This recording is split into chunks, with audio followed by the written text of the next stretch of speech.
Well, the forest really enjoyed our torrential rainstorm. We had a tornado nearby and high winds and a couple of power outages here at the house. And oh, yeah. But otherwise, very productive day for me, at least for my new painting thing. So, show you guys what I accomplished. And I am tired, man. Running that blast cabinet, it's about 8 inches too low for me. I got to build a taller table for it because it's really tiring me out. I'm going to do much more of that kind of stuff. First, let me show you the plastic parts. Now, I skipped taking this apart. I didn't show you guys. This is no big deal taking this High Point stock apart. This is actually two pieces, but I glued this little insert in so I can't take it apart no more. It's going to make it a lot harder to dip. It would have been easy to dip without this piece in the center, because then you could dip it. But this has been sprayed with a gray self-etching primer, and then it's got a tan base coat for the M2D film, which is in that tube over there. Just going to stay in that tube until I'm ready to use it. This is the butt plate, cheek rest, and then basically you got your two stock halves. And I'll tell you, this is some crappy plastic, man. How could they make anything out of such soft, flexible plastic? Doesn't even make sense to me. But anyway, it's what I got to work with. Sure wish I could make a wood stock, but you can see how thin that would have to be. It would be problematic trying to have something like that. So anyway, one of the things I'm going to do here is I'm eliminating the springs. I hate the springs. The springs really annoy me. So I'm just going to sock this right onto that. And so when I put it back together, it won't have any springs. I didn't like them. Let me show you the Alumahide parts. I wonder if it still stinks in here. It was pretty rugged. So, and I'll know how much I screwed that up once I take the masking off. I think it came out pretty good. Only problem is it's extremely humid and it's only about 68 degrees, so not ideal at all for epoxy paint like this.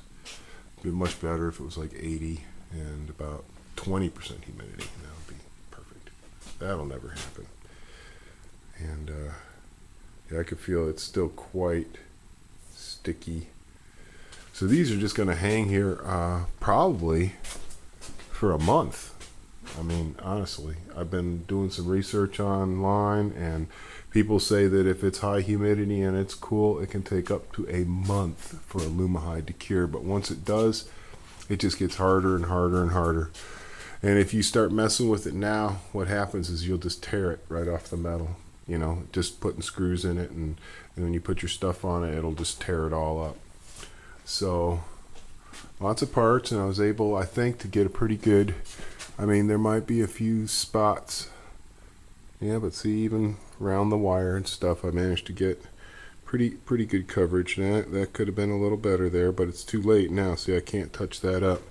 You have to wait a week at least to touch anything up. So if you don't get it within 30 minutes, and I'll be honest with you, I was so tired and frustrated and aggravated and everything else that I'm amazed I did this good a job, because I thought I might have done even worse, you know.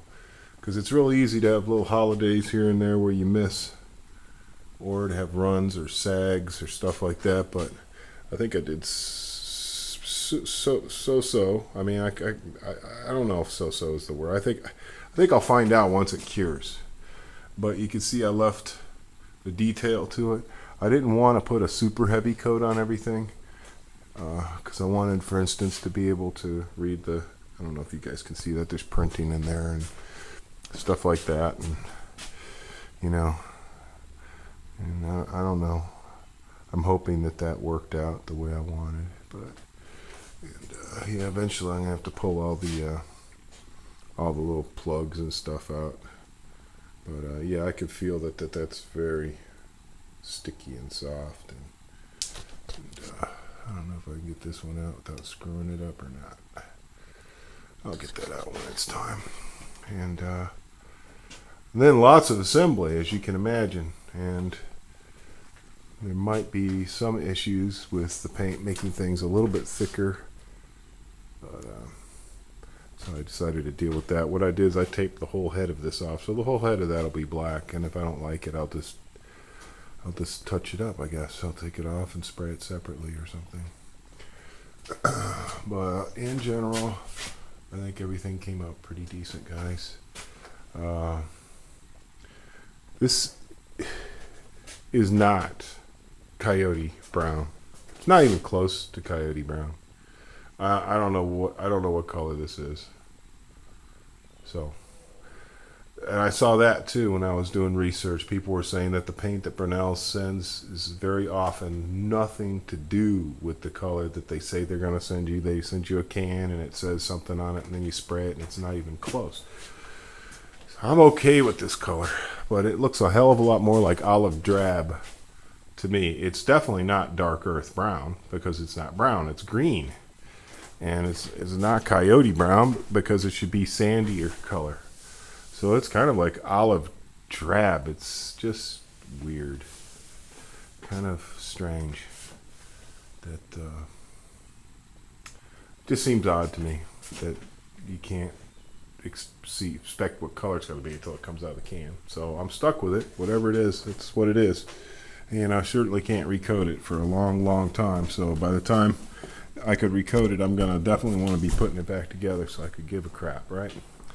On the dip kit, what you get, they give you little bits of everything. And this is this gray etch primer. This is the tan. The gray etch primer dries really fast. That was easy to work with.